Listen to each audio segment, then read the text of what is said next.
Like sometimes we don't talk about this enough, and we don't really express our grief enough, and this isn't a really important healing opportunity.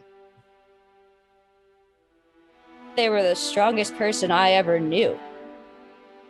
Still to this day, they're still the strongest person I've ever known.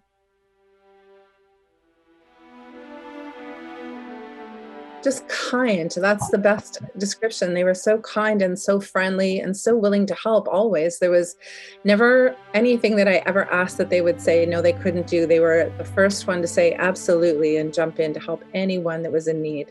I think that Marley was sort of a student of life, right? Like if you were to describe who Marley is, they were such an avid learner.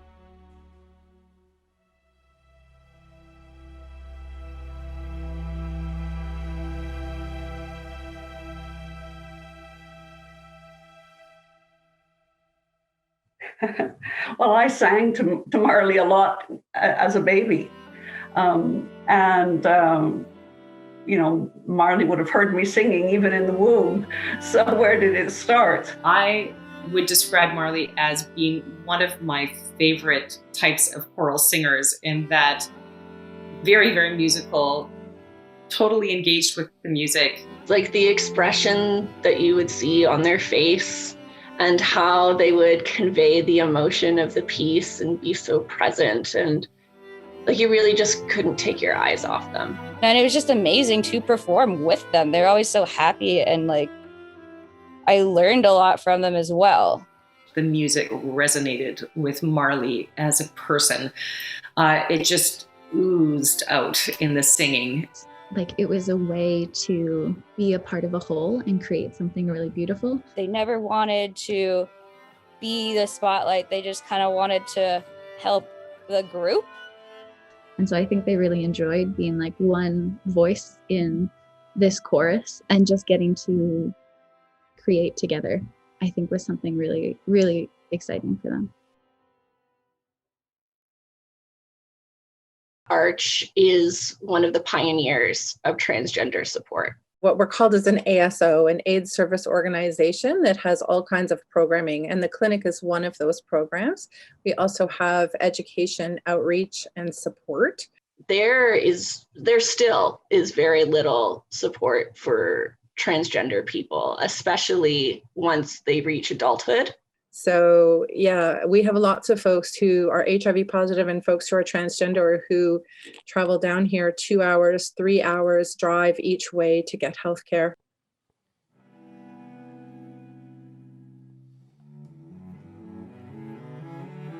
Marley always had a strong kind of male presence to them, like from a very young age. Like their first email was hamster breeder boy. In grade 4, Marley brought home math papers more than once with the name Mark, wanting to have a male identity. Arch was influential in helping Marley express that identity and giving them a safe space to be non-binary and to discover that, yeah, like it's okay for me to be trans, and it's okay for me to feel this way and to like identify in this way, and help them like be comfortable in their own skin. So something that they realized in their core, they were able to finally express. You know, anytime they accessed support from an agency or, you know, any kind of place, I think their immediate thought was, well, how do I give back to this place? So Marley also volunteered, but also worked as one of our trans peers, and was, I don't even know how I can put into words how helpful they were. Definitely, I think, intervened with a couple of folks and saved some lives, actually. They were on sort of chat rooms and support groups for other trans and non-binary and gender non-conforming folks. And, you know, they were sending people resources who they'd never even met. So was available when anybody needed an ear or a kind word. But they also worked with some of our patients to help them with their surgeries and look after them post-search and provide care that they needed if they didn't have friends or family. So they kind of jumped in wherever they were needed, and they were a huge help. They created opportunities for younger people to find the same sense of community that they had found here in Guelph.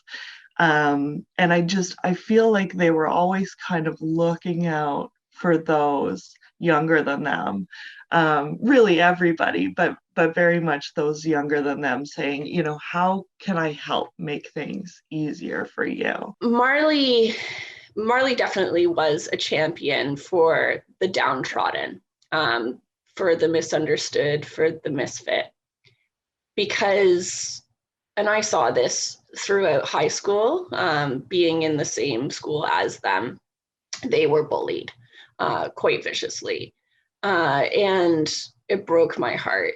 Anytime they felt that they were slighted, anytime somebody, you know, may have mistreated them, or they felt like it wasn't a good experience, they took that as a learning experience to make sure, okay, I'm never going to treat someone like that.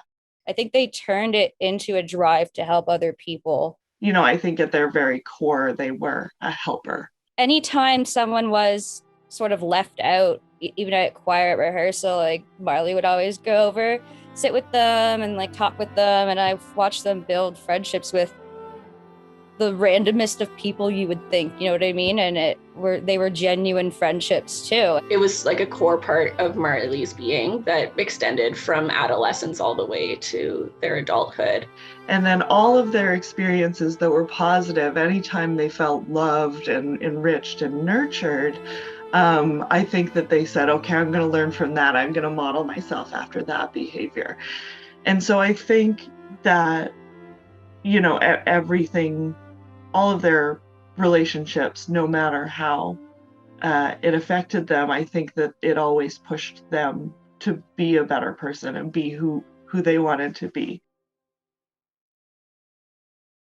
So Marley loved to knit. It was actually a fairly newfound hobby, but it really was a product of them wanting to be peaceful and quiet and meditative.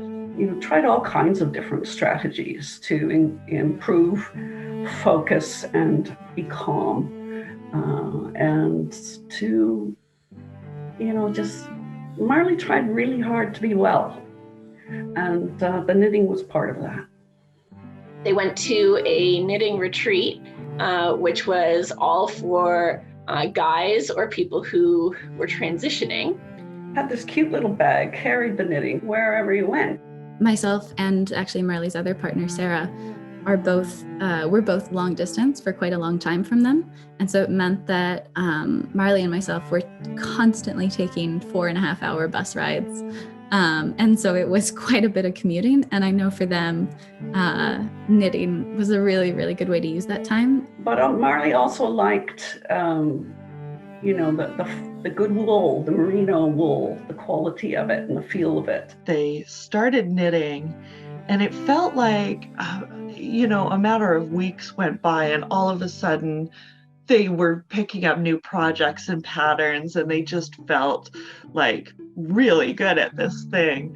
I think Marley was good with thinking in 3 dimensions and abstractly. And a little selfish part in my heart always thought, oh gosh, when do I get a Marley original, you know? But I knew, of course, their partners had to get them, and their mom had to get a project first. I think they made like one hat for themselves, and then from then on just made hats for others. He got to create something that was meaningful and real. It was one of the ways that they could make a material thing and give that to other people, because like though that wasn't important to them, they knew that that was how a lot of people understood love, or at least one of the ways they could get it. And it was very, very cute because, you know, they would let me know they're heading away for the weekend and tell me what project they were working on. And by Monday, I would get a photo of a complete project that was just mind-blowingly beautiful. They were very not subtle about it, though. They had to ask my head measurement and like theoretically what color hat I would want. I mean, I have a hat that Marley knit, and it's very dear to me. for them, it was so great to keep their hands busy, have something to do, have something to work on. And then at the end of that, be able to gift it to somebody that they loved. I think that might have been their favorite part of it. So Marley had mental health struggles throughout their life.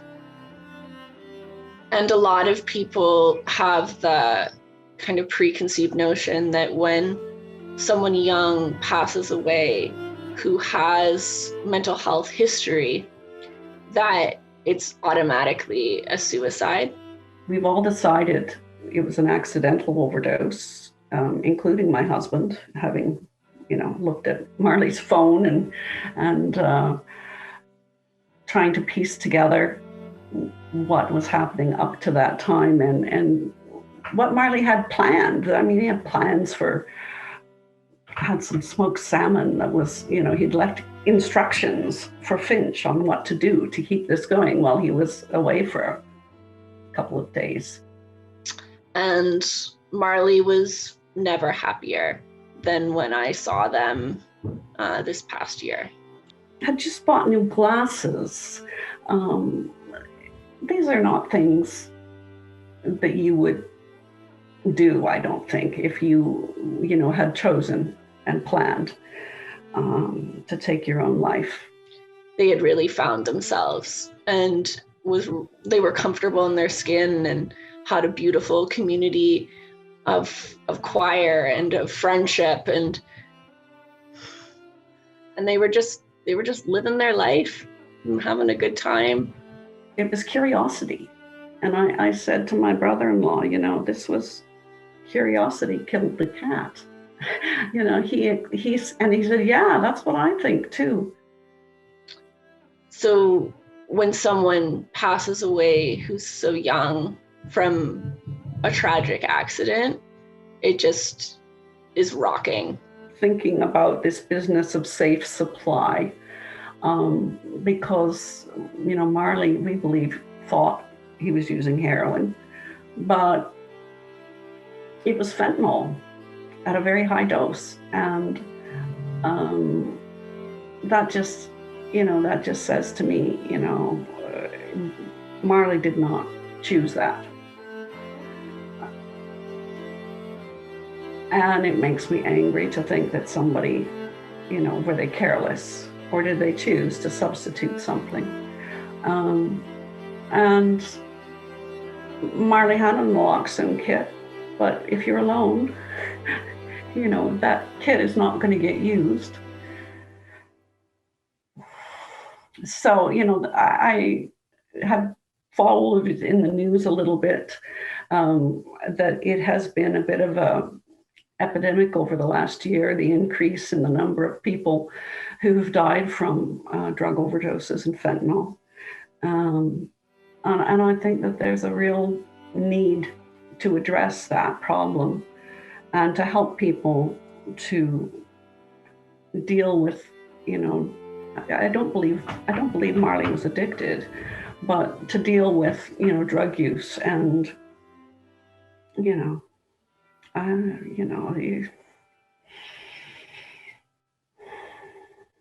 if only,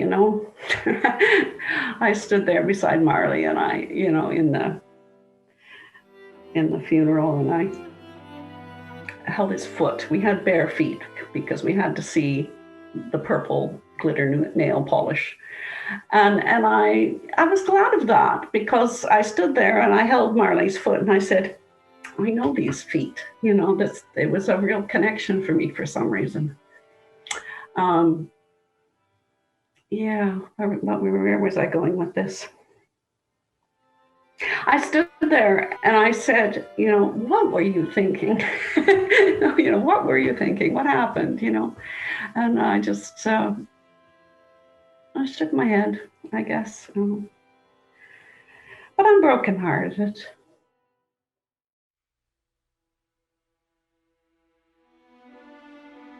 Marley and I always, even to this day, we would be out in nature, muddy up to our elbows.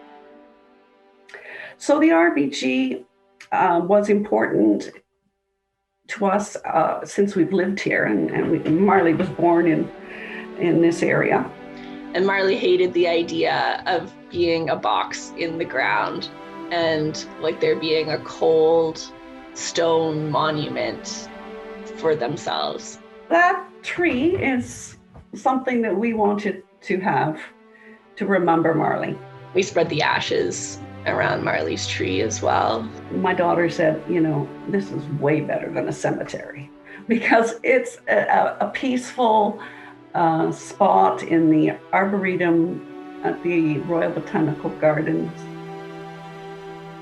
And that is a location that you can sit and have a picnic, you can go for a hike, you can do all kinds of things that are, normal, that are family oriented. And I've said to Sabrina, your kid can come here and climb in Marley's Tree.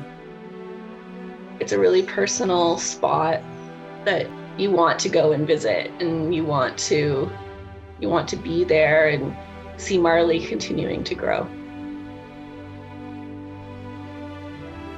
I think they would want to be remembered through volunteering and community service. I think they would want to be remembered with love and laughter. And I think that the best way to remember them is through mutual support of each other. We all band together and remember them and care for them by caring for each other. I think that their energy is still around us in many different forms that won't ever be lost. For someone who is so young to have left such an impression on so many people is really special.